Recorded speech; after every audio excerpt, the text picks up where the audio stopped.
सुजाता को राजधानी आए पूरे 3 वर्ष हो गए।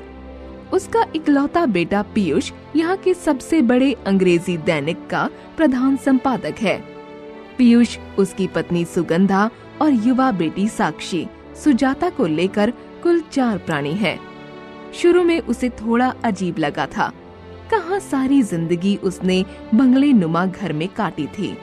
खूब बड़ा सा लॉन, ढेर सारे रंग बिरंगे फूल, अमरूद, पपीता, लीची और आम के पेड़ों से हरा भरा वह घर। और अब यह दड़बे नुमा बहुमंजिली इमारत के 5वें फ्लोर पर फ्लैट। उन्हें लगता कि किसी जेल में लाकर बंद कर दिया गया है। वह तो यहाँ कभी न आती, लेकिन कुछ मजबूरी और कुछ पुत्र मोह उन्हें यहाँ खींच लाया। वैसे ही डॉक्टर प्रशांत के मरने के बाद उस शहर में उसके लिए बचा ही क्या था। प्रशांत जाने माने सर्जन थे। 42 साल का उनका वैवाहिक जीवन रहा। एक सुंदर और आकर्षक व्यक्तित्व के स्वामी थे। पैसा, इज्जत और प्रसिद्धि सब कुछ तो उनके पास थे। पीयूष तब छोटा सा था। वह भी अपने पिता की तरह मेधावी था। प्रशांत का सपना था कि पीयूष उनसे भी बड़ा डॉक्टर बने, खूब नाम कमाए। फिर दोनों बाप बेटे इस शहर में एक बड़ा सा अस्पताल खोलें, सुजाता हॉस्पिटल, जहां सारी आधुनिक चिकित्सा सेवाएं उपलब्ध हों। मगर वह सपना कभी पूरा नहीं हो सका। पीयूष को मेडिकल में कोई रुचि नहीं थी। वह जैसे जैसे बड़ा होता गया, उसके इसी स्वभाव के कारण पिता पुत्र में दूरियां बढ़ती चली गई। 12वीं तक वह किसी प्रकार साइंस का विद्यार्थी बना रहा। उसके बाद ग्रेजुएशन में पहुंचते ही उसने बीए में एडमिशन ले लिया था। प्रशांत मायूस हो गए। पिता पुत्र में एक अदृश्य दीवार खिंच गई, जो धीरे धीरे संवादहीनता की स्थिति तक पहुंच गई थी। पीयूष को देखकर उनकी आंखों से आग बरसती। यदि उन्हें कुछ कहना होता तो सुजाता से कहते, बोल दो अपने लाडले से, उसकी कोई इज्जत नहीं है तो कम से कम मेरे सम्मान का ख्याल ही करे। कपड़े वगैरह तो ठीक से पहना करे, शेव करे, कुछ तो मेरी गरिमा का ध्यान रखे। सुजाता ठंडी सांस भर कर रह जाती। बेचारा पीयूष आंख न उठा पाता। पर जब परिणाम आया तो उसने माँ से कहा था, मम्मी जी, पापा को बता दें कि उनका बेटा बीए में विश्वविद्यालय में पहला स्थान लाया है। सुजाता के लिए दोनों प्यारे थे, लेकिन वह भी मजबूर थी। बाप बेटे दोनों ही जिद्दी थे। यह जिद धीरे धीरे अभिमान में बदलती चली गई। सुजाता बस मूक दर्शक बनी रहती। कभी लगता कि डॉक्टर साहब सही हैं। आखिर हर पिता की इच्छा होती है कि उसका बच्चा उससे बेहतर करे। अपने बच्चे के भविष्य को लेकर चिंतित होना स्वाभाविक है। फिर यदि डॉक्टर प्रशांत ऐसा कर रहे हैं तो कोई अनहोनी थोड़ी ही है। पीयूष भी कहीं से गलत नहीं है। हर एक को अपने भविष्य के बारे में सोचने का अधिकार है। पीयूष एक समझदार बच्चा है और अपने करियर के प्रति संवेदनशील भी। जो करेगा अच्छा ही करेगा। कितनी सही सोच थी सुजाता की। आज अपने पिता से भी ज्यादा प्रसिद्धि और पैसा है उसके पास। कहाँ एक छोटे से शहर का सर्जन और कहाँ देश का जाना माना पत्रकार। अपने जीवन के अंतिम दौर में स्वयं डॉक्टर साहब ने भी स्वीकार कर लिया था। मैं मानता हूँ सुजाता, पीयूष मुझसे लाख दर्जे बेहतर है। उसका भविष्य पूर्ण सुरक्षित है। मुझे गर्व है कि मैं उसका पिता हूँ। ये वही डॉक्टर साहब थे जो कहते थे, अरे अपने बावले बेटे को समझाओ कि 16-17 घंटे कलम घिसने से भी ठीक से रोटी नहीं मिलेगी।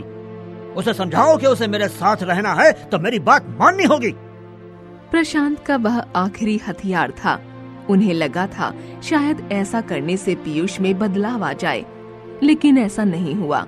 पीयूष ने घर छोड़ दिया, फिर शहर को भी छोड़ दिया। कई अखबारों और ना जाने कितने संघर्षों के बाद पीयूष को अपना मुकाम मिल ही गया।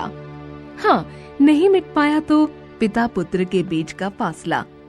उनकी आंखें पथरा गई थीं, राह देखते देखते। पीयूष अपने पिता से मिलने तब आया जब वे जीवन की अंतिम घड़ियां गिन रहे थे। बात तो तब भी उनमें नहीं हो पाई थी। बस दोनों की आंखों के आंसू अपनी व्यथा कह दे रहे। प्रशांत की सांसों ने जवाब दे दिया, वे नहीं रहे।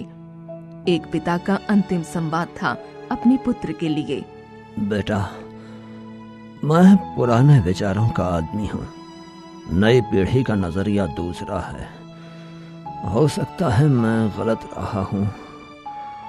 अब मेरा अंतिम समय है, तो मुझे बस तेरी माँ की चिंता है। वह तुम्हें बहुत चाहती है। मेरे कारण वह तुमसे दूर रही। अब उसे साथ रखना। जीवन के अंतिम पहर में कम से कम वह अपनी औलाद के लिए न तड़पे। प्रशांत का यह पश्चाताप था या सुजाता के अकेलेपन की चिंता, लेकिन यह बिल्कुल सच था कि वे पीयूष को बहुत चाहते थे। शुरू में पति की यादों ने इस शहर को नहीं छोड़ने दिया। पीयूष कहता रहा, माँ, पापा के बाद इस शहर में आपके लिए क्या बचा है? आप मेरे साथ चलिए। लेकिन बेटे के इस आग्रह को सुजाता टालती रही। धीरे धीरे अकेलापन और बुढ़ापा उसे सहारे के लिए प्रेरित करने लगा। आखिरकार उसे अपने घर को अलविदा कहना ही पड़ा। अब राजधानी का यह फ्लैट ही उसका घर है। सुगंधा बहुत ही अच्छी बहू है। वह अपने कर्तव्यों का निर्वाह बहुत ही गंभीरता से करती है। साक्षी के लिए अगर वह ममतामयी माँ है, तो उसके लिए सुघड़ और संवेदनशील बहू। साक्षी ने इस वर्ष 12वीं पास किया था और वह फैशन डिजाइनर बनना चाहती थी। पीयूष उसे पत्रकार बनाना चाहता था, अपनी तरह ही एक सफल पत्रकार। बाप बेटी के संबंधों के बीच तनाव ने जगह बनानी शुरू कर दी थी। समझाओ अपनी इस बावरी बेटी को, क्यों टेलर बनकर अपना भविष्य चौपट करने पर तुली है। कितना संघर्ष है इस क्षेत्र में। सारी जिंदगी कपड़े काटती रहेगी। यह भी कोई प्रोफेशन है? मीडिया का अपना रुतबा है। डॉक्टर इंजीनियर तक उसके आगे पानी भरते हैं। पैसा, शोहरत, सब कुछ तो है इसमें। और मेरा अपना रसूख, बिना ज्यादा संघर्ष के वह बुलंदी छुएगी। जबकि साक्षी की अपनी दलील थी। पता है, मुझे नहीं बनना पत्रकार। सारे जीवन दूसरे के गिरेबान में झांकते रहो। कितना उबाऊ है यह। 24 घंटे सिर्फ सनसनी की तलाश। क्रिएटिव कम और मशीनरी ज्यादा। No emotions. पापा, बी प्रैक्टिकल। सुगंधा उसकी तरह ही खामोश सुनती रहती, मूक दर्शक बनी देखती है पिता पुत्री का ड्रामा। और वह कर भी क्या सकती है। लेकिन सुजाता तो इस ड्रामे का गंभीर परिणाम देख चुकी है।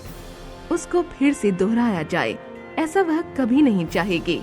पिता पुत्री का अभिमान टकराए, इससे पहले ही सुजाता ने हस्तक्षेप किया। यह क्या पीयूष, अगर साक्षी फैशन डिजाइनर बनना चाहती है तो बनने दो। हर पीढ़ी को हक बनता है कि वह अपनी लड़ाई खुद लड़े। कोई प्रोफेशन बुरा नहीं है, सवाल है अभिरुचि का। यदि कार्य ही मनपसंद का नहीं होगा तो सफलता कहाँ से मिलेगी? तुम अपना वक्त याद करो। मैं नहीं चाहती कि एक बार फिर 2 पीढ़ियों की टकराहट इस घर की सुख शांति को छीने। पीयूष के चेहरे पर एक उदास मुस्कान रेंग गई। शायद आप ठीक कह रही हो माँ। फिर साक्षी की तरफ देखकर बोला, ले आओ कॉलेज से फॉर्म और बनो फैशन डिजाइनर, लेकिन दादी के कपड़े डिजाइन करना ना भूलना। साक्षी खुशी से उछल पड़ी। अंधा क्या चाहे, 2 आंखें। उसने दादी को अपनी दोनों बाहों में बांध लिया। सुगंधा के चेहरे का तनाव धीरे धीरे पिघलने लगा था। फुलकारी वाली ओढ़नी। नंदिता बहुत खूबसूरत थी। गोरा रंग, तीखे नैन नक्श और घने लंबे काले बाल उसकी सुंदरता में 4 चांद लगा देते थे। उसने जब 10वीं की परीक्षा में टॉप किया था, उसी दिन उसके पापा पंजाब से उसके लिए फुलकारी की कढ़ाई वाली बहुत ही खूबसूरत रंग बिरंगी ओढ़नी लाए थे। जब नंदिता ने यूनिवर्सिटी में एडमिशन लिया, उसके कुछ समय के बाद पापा उन्हें इस दुनिया में बेसहारा छोड़कर चले गए। पापा के ऑफिस में ही माँ की नौकरी लग गई थी। नंदिता उस ओढ़नी को बहुत सहेज कर रखती थी। उसके लिए वह ओढ़नी अपनी जान से भी ज्यादा प्यारी थी। जब भी वह उसे देखती, पापा का चेहरा आंखों के सामने घूम जाता था। एक बार उसके कॉलेज में एनुअल डे का फंक्शन था। अपनी मित्र मंडली के साथ कैंटीन में चाय पीते समय किसी के हाथ से लग जाने पर उस ओढ़नी पर 4-5 बूंद चाय छलक गई थी। रो रो कर उसकी आंखें लाल हो गई थीं। शेखर ने उसे कितना समझाया था। अरे यार, ऐसा क्या है इस ओढ़नी में? इस मामूली सी ओढ़नी के लिए तुम तब से रो रही हो। चलो, रिहर्सल के लिए देर हो रही है, शाम की तैयारी भी करनी है। शेखर की इस बात पर उसका गुस्सा 7वें आसमान पर पहुंच गया। उसने कहा, शेखर, ये मामूली ओढ़नी नहीं है। पापा ने मुझे तब दी थी जब मैं 10वीं में टॉप करके आई थी। मेरे लिए यह ओढ़नी अपनी जान से ज्यादा कीमती है। इतना कहकर पैर पटकती हुई चली गई। फंक्शन खत्म होने पर लोगों ने उसे बहुत बधाइयाँ दी थीं। शकुंतला के रोल में अपनी उदासी और खूबसूरती में उसने जान डाल दी थी। शेखर तो उसका दीवाना ही हो गया था। घर आने पर माँ ने ओढ़नी पर लगे चाय के दाग निकाल दिए थे। उसके बाद से वह किसी खास मौके पर ही उस ओढ़नी को ओढ़ती थी। उसका कॉलेज खत्म हो चुका था। उसने यूनिवर्सिटी में टॉप किया था और कॉलेज में लेक्चरर के पद पर नियुक्त हो गई। शेखर ने एमएससी करके बैंक की नौकरी कर ली। एक दिन शेखर का फोन आया। उसने कहा, नंदिता, मुझे तुमसे मिलना है। नंदिता ने उसे मिलने का समय दे दिया। वह सुबह से सोच रही थी क्या पहनेगी।